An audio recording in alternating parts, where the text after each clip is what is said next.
Boom, coming in hot. Shinji's going to be a good one today, man. What's going on? Coming in super hot with, I think, somebody whose family were actually Sean Casey's fans growing up. We may have to ask about that.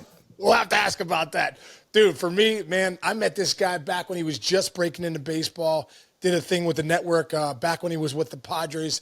11 years now has passed. I don't know where time goes, but 11 years has passed. One of the best catchers probably of all time. You go back and look at the numbers, and when we look back at his career, he'll be one of the best catchers of all time. World Series champ 2023 with the Rangers. Has had an incredible career, currently with the Guardians. But let's bring in our man, Austin Hedges. Hedgie, what's up, dude? Oh man, what an intro! Thanks. That was awesome. Hey, man, I only speaking facts, dude. Only speaking facts. Dude, right now, I kind of want to throw it out there, like, how's everything going with you guys? The season's just getting going.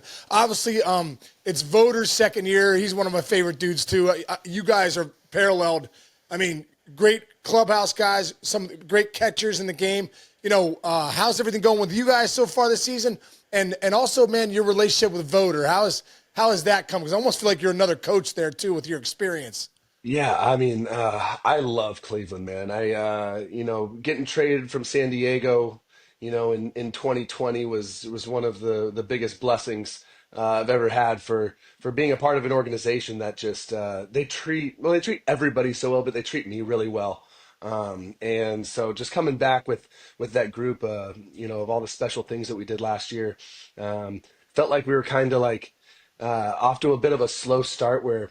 I think a lot of young guys that got some playoff experience for the first time, and then the season comes in, and you got to remember that it's time to get back to it, and this is go mode from the get go, and so it's a little slow, but I feel like once we had a really long road trip to start the year. Once we went back home to Cleveland, I felt like we found our groove, and I was just talking to some of the boys yesterday. It kind of felt like, okay, here we go, like. There's a flow to it now. Not even necessarily like how we're playing or wins and losses, just the feeling you have in the clubhouse and the dugout on the field, just the vibes are starting to really flow and make sense to us where I think our identity is going to keep coming into the forefront where we know exactly who we are. Awesome, man. And also, you have a lot of really good young players and a lot of, a lot of good veterans too that are on that team. When you go back to that playoff push last year, because you got such a good team, your bullpen was lights out. Jose Ramirez. Obviously, you have that star in the middle of your lineup. Quan at the top. So many good players there. Do you think that experience? What was that experience like for you? Obviously, you've already been to the postseason, won a world championship. But talking to younger players, I always felt like when you talk to younger players that haven't necessarily been there, the postseason's a different animal, and what was some of your advice to some of those guys? Yeah, I mean, I think the nice thing of what the boys bought into last year was, we talked about from the beginning of spring and into the season, every game's a must win. And the reason we treat it that way is so there's nothing changes in the postseason. So from day one of the season, this is a must win playoff game. I don't care how we do it. I don't care if it's ugly. I don't care if we kick someone's butt. It doesn't matter, but we're preparing for every game being the most important game of the year so that when we get to the playoffs, now we're ready. Now we almost have 162 practice games. They matter. Don't get me wrong. They matter. They're not practice games, but in a way it is where it's like we've done this so many times where just because it's a playoff game, it doesn't matter anymore because we already know like today's a must-win game. And the boys really bought into that last year. And I think that's one of the reasons we found a way to win so many close ball games. Obviously, good bullpen, but it was just like it didn't matter. If we're up or down late in the game, we truly used all 9 innings, all 27 outs every single game. And now I think all those guys that had that little bit of playoff experience, well, kind of a deep run is like now going into this year, it's like, okay, we've been there. Now how do we win 3 more games in the ALCS and then another 4 for ultimate glory? I love that, dude. You said something in one of the interviews I was looking at. I think it was with Rosie. He's one of our Cleveland guys. You're a great guy. You guys have a great relationship, Chris Rose. And you said something that I love. You talking about playing 162. Sometimes you can get the motivation monkey here and there. Hey, we're gonna come out of spring training. Let's go. We got this. And then when you're about a month into the year, you're like, oh my God, we have 130 games to go. Like, yeah, the motivation monkey kind of dies off. And you said something like, we got to lock into discipline. You got to be disciplined in what you do. Can you explain what that means, when you talk to guys? But we got to lock into discipline and not just this motivation thing. Yeah, that's I've read a lot of books and stuff in my life about trying to help me survive this beast of baseball that is just it's so difficult. So some of my favorite people to read about or listen to are military guys. So Jocko Willink, amazing guy. He talks about, discipline equals freedom.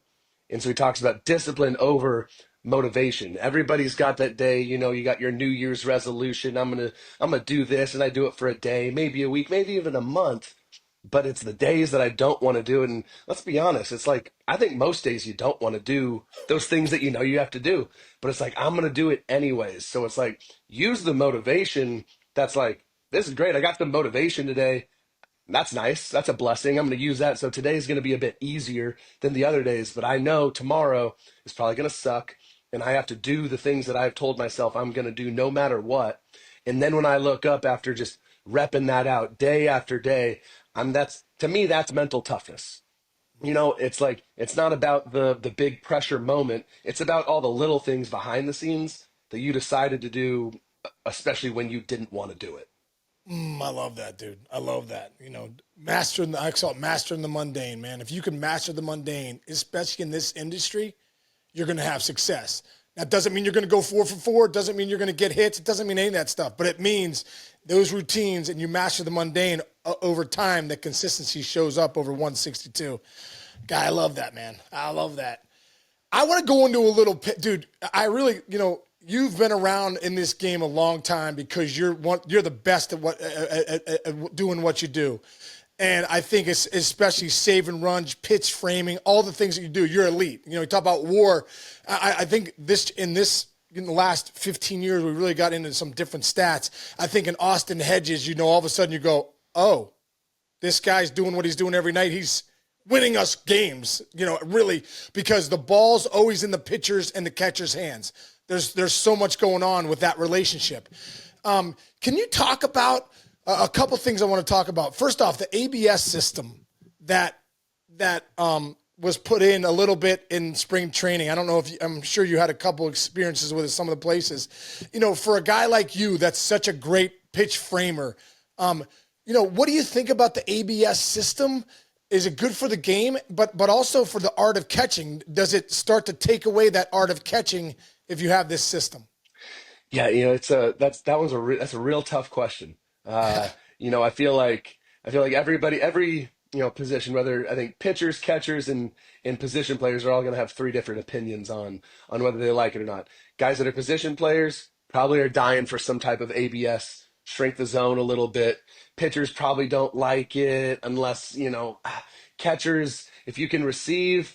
It's kind of taken away a bit of a skill set that a lot of guys have worked really, really hard at Right. for a really long time. So the only thing that I don't like about it is that part is like I know myself and I know every catcher I've ever talked to, we do as much receiving work as anybody works on anything in their life, and it's something that is very difficult, and it's a really hard trained skill. But for me, I think in a perfect world, we just get rid of the box on the TV. You Mm-hmm. just get rid of the box on the TV, and no one knows. First of all, that box on the television is not what's going to be used on ABS until they implement that. This is just kind of a random box, so you're looking at it as a fan and thinking, okay, this is a ball, this is a strike. Well, there's different camera angles. There's different boxes if you're watching on Fox and TBS and Apple and ESPN. It's kind of inconsistent, and it's too bad because what it's doing is making everybody have this like just random strike zone that no one really knows what it is except for what the box tells you. Right. You go back to games, I don't know, not really that long ago. I'm talking probably 2017, 18. There's not a box on there, and pitches either look like strikes or they don't, based off of was it executed? Did the catcher catch it well?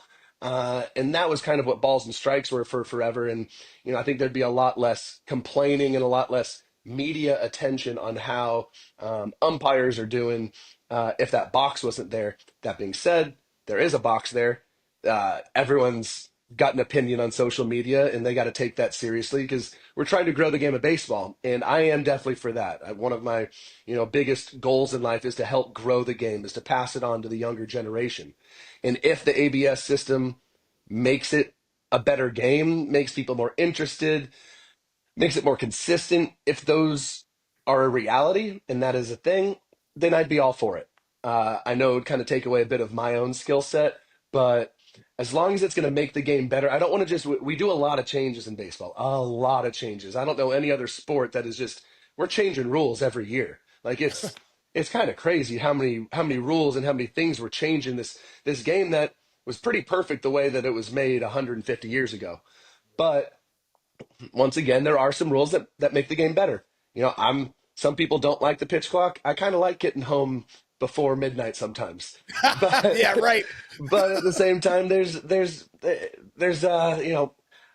ebbs and flows to everything. We'll have to see. It wasn't very clean in spring training. I didn't think the ABS system. So there's definitely room for improvement. But if it makes the game more consistent and the fans like it, then honestly, that's really what it's all about. Yeah, yeah. Because I do think you're right, man. The reason that you're an elite catcher is you do things that other guys don't do. So you should be rewarded for that. And if ABS takes away that, then yeah, I don't like that. But you're right. I guess we'll have to see, what it looks like. Dude, for you, Hedgie, well, first off, you talk about the rules. Did you ever like the catcher rule of the play at the plate? I think that one is one of the ones that's so vague. Like, is he blocking the plate? Is he blocking it late? And then also, did you for all the years you played catcher, did you like the contact at the plate ever, or were you like, I'm glad that was taken out, that can't get trucked Uh, last that, second? that one's kind of yes and no. Definitely back in the day, I had my fair share of getting ran over by some guys, and it's not very fun. And then you see, a thing that like what happened to Buster Posey, like that's not good for the game to have one of the best players of all time missing a season. So it's like things like that. Like I'm in on that. I like the physicality of baseball, but also the fans need to see the best product on the field. The whole blocking the base situation, really, in all the bases now, is just it's not a clean enough description of what it is. Where it should be these rules should be implemented for the clear and obvious. There are times where everyone in the whole world, no matter where you're standing, if you're watching on TV, if you're at the game, someone's blocking when they shouldn't have been. They don't have the ball. They're getting in the way of the runner. The one that is just a baseball play, that's just a baseball play. That's part of the game. Let's just let the game happen. So there's, I don't know. It's like I feel like there's been a handful of calls over the past handful of years that it was a baseball play. Let's just let it happen. And then there's the clear and obvious. Were you blocking the base without the ball? The runner had to try and avoid you. Yeah, we can call Right, that, but that's also been a rule for forever. You couldn't do that, 50 years ago. Let's right. just so I don't know. It'd be nice. It's tough in baseball because when you put a rule in, there's so many nuances to it where it's not just this exact defined thing. I like the physicality of it, but also I do like the health of the catcher. Yeah, yeah. You don't like getting an elbow to the chin in last second, just boom. I know some guys did like the contact, but I also agree with you. Like having a guy like Buster Posey missing a whole season isn't good for the game of baseball, and you can avoid, just sometimes these guys coming that are looking to just truck you last second, which is never a good thing.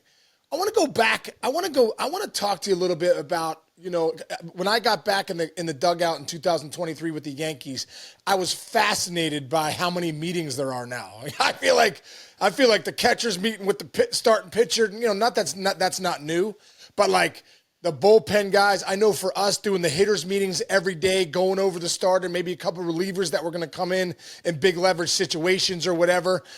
I want to pick your brain, man, about that meeting and about maybe facing certain guys. Can you take us into what that meeting's like with the catcher pitcher relationship?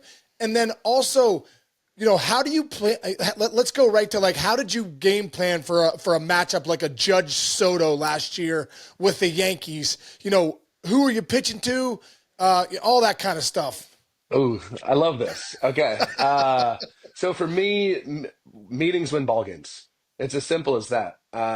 Nobody really wants to do it. It's a bit tedious. We play a long year, a long season, and if you do things right, you're going to have 162 to 180 some meetings just on the hitter side or the pitcher side. So if you're a catcher, you got a lot of meetings and it's an everyday thing. And the thing about them is if you go in and you care about them, you now have just a little edge on something that might show up in one situation that wins you that ball game. Because a lot of times what happens when you do that is that one little moment isn't just one moment. That now is like now that keeps going, that amplifies. That's like it's like an exponential thing where this one little thing happens and now that other team knows that happened. Now they're adjusting and now chaos kind of starts from just them knowing, oh my gosh, they're so much more prepared than us in this one little thing. So I mean, with us in Cleveland, we have like day one of a series, we got we have four catchers meetings, we got a base running meeting, a defense meeting, and a hitters meeting. That's just day one, and then the other days are a little bit less, but there's still going to be a pitcher's meeting and a catcher and a hitter's meeting to go over like how are we going to do one thing specifically that we can all buy into? Because let's be honest, it's as much of a team sport as it is. It's an individual sport. No one's helping you in the batter's box. There's no offensive coordinator drawing a route for you to get you open. You got to go in there with your plan, and you got to be ready. And ideally, you and your eight brothers are all doing something that's at least going to make this pitcher have a tough time and have to give in and give you a mistake, right? But from the catching perspective, so the way that we do it here, I really like our flow where day one of a series, myself and Bo and David Fry, when he's around, we meet together, just the three of us, and we watch everything that we need to watch and we make our scouting report. We then go into the coaches' room who have done all of their work, and we all discuss everything that we've seen on every single hitter. Then we come together and we formulate our group scouting report. We then deliver that to the relievers. We then deliver that to the starter for the day and then the next day each starter. But there's a flow to so every single guy is on the same page and everybody is working, and it's not just one guy's opinion, it's a group effort, but also done individually, so we're not all doing our initial work together because we don't want any biases or sometimes a guy will be like, okay, well, if voter says something, I got to listen to what voter says. That's the manager. That's the experienced catcher. Like he really knows what he's seeing. But that can even get in the way. That can get in the way of something that maybe me or Bo will see, just because we respect voter. So it's like we see what we see on our own terms, and then we have the discussion, and then maybe voter was right, or maybe we were more right, and then voter has enough humility to be like, I like that, or the pitching coach is like, I like that, and we come together, and now it's just more conviction. And by the time we deliver it to the pitchers, it's like, hey, all of us, we've watched this much video. We've seen all these numbers. We know your guys' strengths. This is what we're going to do. And if it doesn't work, we're going to be the first ones to make an adjustment. But this is our attack plan that we have a ton of conviction and confidence in. And I think it's one of the reasons why Cleveland has been a really good pitching staff for a long time, because of the clarity, the work, and the delegation that goes on in those meetings. Dude, this is fascinating stuff. Now here's the other question. When you're breaking down a pitcher, hey man, this guy, he doesn't attack that inside part of the plate well. You got to look out. I would be like, okay, I'm going to push this guy, push him up, push him out. Like a guy like Greg Maddux would try and throw that two-seamer right at you, with two strikes, and that was when he came there.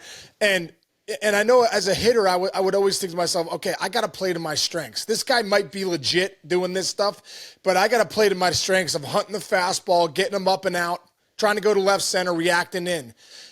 When you're doing that pitcher's meeting, are you pitching to the strengths of the pitcher, or are you comboing that with, man, this hitter doesn't do well here, but let's see if we can pound him there, even if it's not a strength of that pitcher? Always leaning on the strength of the pitcher. So when we're delivering the meeting to the relievers, that's going to be like in general, this guy versus a righty, this guy versus a lefty in general, and we're just talking about the things that matter. I think like a bad meeting, if I went up to a pitcher and was like, all right, we got down and away, up and in, backdoor slider, back foot slider. You can dump a curveball behind. You can throw a changeup, 2 strikes. You can go below with your fast. Like, what? Like, okay, yeah, duh. But it's like, no, I'm going to go in and be like, we're spinning this dude. We're going hard on this dude. We're pitching backwards on this guy. We're trying to keep it pretty simple of just an attack plan because when you know, I got Hunter Gaddis coming in who's going to rip slider, fastball, changeup. Then I got Clase coming in who's going to throw cutters. And I got Seawald who's going to throw an upshoot fastball with a more on-plane slider. Like those are completely different pitches. So when I call slider, not all sliders, fastballs, changeups are created equal. These are different pitches. So it's like in general, what am I going to do to this guy? It's basically what does this hitter want, and how can based off of what that guy wants and then into my pitcher's strengths, how can I attack that so I know my pitcher has confidence going out with what he does well, and then also we're not just giving in to what this hitter's really looking for. So the starters then is going to be a little bit different, where that's going to be a more deep dive on that guy specifically, this pitcher's stuff. So it's like, a guy might really struggle with slider, but my guy's slider is kind of into this guy's bat speed today. So it's like, I know in general, I look at these numbers, sliders looks like it's the best option. I think we got to be smart with it. We got to really make him respect the heater first. Slider's going to play, but I got to throw a handful of heaters to make him sped up first before I go to it. So good, dude. Sorry. So good. How has since you broke in 2015? How's the game changed, especially at the pitching level? Oh my gosh, man. Is it that different? It's so different, man. I mean, I remember when pitchers used to throw 91, man. I mean, I'm not that old, but a Right. good fastball in the big leagues was 91, and now that's a slider or a changeup. And so, I mean, just the evolution of baseball is absolutely insane. Just from both a hitter and catcher perspective, it's the one thing that I don't like about where it's going. The game is trying to develop throwers and not pitchers. Right. And that's the one thing that all of these guys that all throw hard have wipeout stuff. They go to their drive line, their pitching coaches to learn how to make their stuff nasty, and I love that. You got to have nasty stuff to be in the big leagues. But the most boring down and away fastball, the most boring executed slider is going to get almost every single hitter out. And Right. execution over anything is what I'm trying to preach to all of our pitchers, because they're all so good. If you are in the big leagues, you are nasty. You did it already. You've earned, that type of stuff. You have big league stuff. Now put it where you want to and train that way. So the one difference is pitchers used to really only train on executing pitches, because that's really all you had. It's not like there was all these rapsodos and metrics that were going to show you all these little numbers on what your pitches are doing. It was just, well, did you throw it down and away? No, that ball leaked middle away. Middle away is getting whacked. Down and away is going to be an out. So it's like trying to combine this new stuff, velo world we live in, with truly executing pitches and knowing that execution over anything is what's going to get the hitters out. Wow, I love the phrase "complexity is the enemy of execution." You're trying to throw this nasty cutter, this nasty. How about just give me the down and away four seamer, or give me something that is a strike pitch right where it needs to be. One of the biggest things I've noticed in the last few years, and I actually couldn't believe it when I was breaking down the game film with the Yankees. I'm surprised how many catchers set up right down the middle. Is that becoming a thing? And also, have you bought into that? I think, what are they talking about? Tunneling?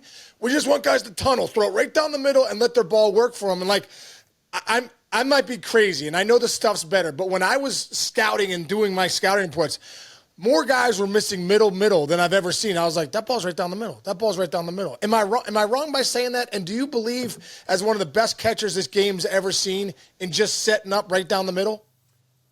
So yes and no.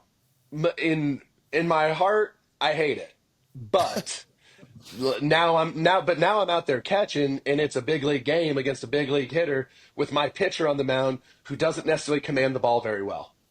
Now I'm doing him a disservice by setting up on the edges, by giving a down and away target, an up and in target. This guy that right now in his career isn't necessarily going to get to that spot. So I need to, for me, like it goes in this order of what I'm trying to avoid when I'm catching is free bases and then extra bases. So walks and slug. You eliminate that. You hold the teams to singles. No teams these days are going to single you to death. It takes at least 3 of them to score a run, probably 4 a lot of times. So first thing, I'm trying to eliminate walks. So I can't let you have free bases. So in that sense, with certain guys that aren't going to be executing as well, I probably got to give some type of visual, with a lot of room for error over the plate, because the other idea is usually these guys that don't command the ball that well, their stuff is so nasty where, like you said, you can get away with that fastball down the middle because guys are riding balls, that like they call it ride, but it's a rise ball. These 4-seamers these days are truly optical illusions. You get a 4-seam right down the middle at 96 miles an hour. If you do not try and swing over it, you will swing under it. That's just the reality. These pitches are spinning so fast and they're riding so much that you either got to swing down, over it, something. You have to take an outlier swing for this optical illusion. Other pitches, in general, like your normal pitches, are doing what they're supposed to, and you just take your swing. But these pitches that are these seam shifters and all these crazy things these pitchers are doing, you have to swing in a place where it doesn't make sense to you just to hit it. So with guys like that I have that really good ride on a 4-seam, a lot of guys I can set up down the middle and I'm going to get a bunch of swings and misses and at least be able to set up, some type of off-speed pitch below the zone off of it. So there's a tunneling aspect. But I'm like, well, if you have this pitch that you can throw by guys down the middle, what do you think your ERA would be if you could throw it to the quadrants that, executing pitches? I mean, you'd never give up a run. Back that up, though, Austin, I'm looking at your roster right now. You got a lot of guys born in the late 1999, 2000s. Like, how much of it? How much do you have to be a shrink sometimes to some of these guys? How much psychological trust me, trust Uncle Austin, or whatever? How do you deal with that? It's one of my favorite things, man. It's one of my favorite things about what I get to do is knowing how freaking hard it was for me, especially as a young player. Like just, I mean, I didn't feel like I belonged in the big leagues until maybe year 3 or 4. Like it was a grind, and the self doubt, the failure, being a public figure and failing on a public stage. Like it's really really hard, and all the work that I had to do to overcome, all the work I'm still doing to overcome that, I know is so hard. And one of the realizations I had maybe year 4 or 5 of my career was pretty much whatever I'm going through. There's a really really good chance that every single other big leaguer is going through the exact same thing, just in their own way. And so I'm like, okay, if I was feeling this type of pressure to fit in with the boys, to belong in the big leagues, at this point in my career, I know how far some words of positivity can go, and I kind of know what words really resonated with me. So it's like it's not like I'm some wizard or anything that comes up with these things. Like I know what I want to hear, and so I'm gonna kind of pass that on. And as I started doing that, guys started like really resonating with that, and it started hitting home. And you could see that exhale that everything is gonna be okay. I just got to keep going. I just got to keep getting a little bit better, but I know I belong. I know at least Austin Hedges believes in me. And I look around and I see Stephen Vogt believes in me and my teammates believe in me. Maybe I can believe in myself a little bit. And and I'm seeing like one thing we do so well here in Cleveland is our young guys thrive. And I tell every one of them, it's like, I don't care if you're Carlos Santana with 20 years in the show or you're a guy with 1 day in the show. We need you today to help us win this ball game. And if there's anything I can do to help make you feel comfortable and confident so we can go win, that's all that matters. And our group really, really responds well to that. And like I said, it's one of my favorite things to be able to do because I wish I had more of that when I was a young kid too. Dude, that's what I mean. Obviously, that your reputation, precedes yourself as far as like being a leader. I always say being a leader is how you treat people. Treat people the way you want to be treated. Make them feel comfortable. As a young kid, we're all uncomfortable in the big leagues, and we're trying to figure out: do we belong? Are we good enough? Everyone's telling you stink. At times, and and to have teammates that are like, "You're good, man. Just keep going, keep grinding."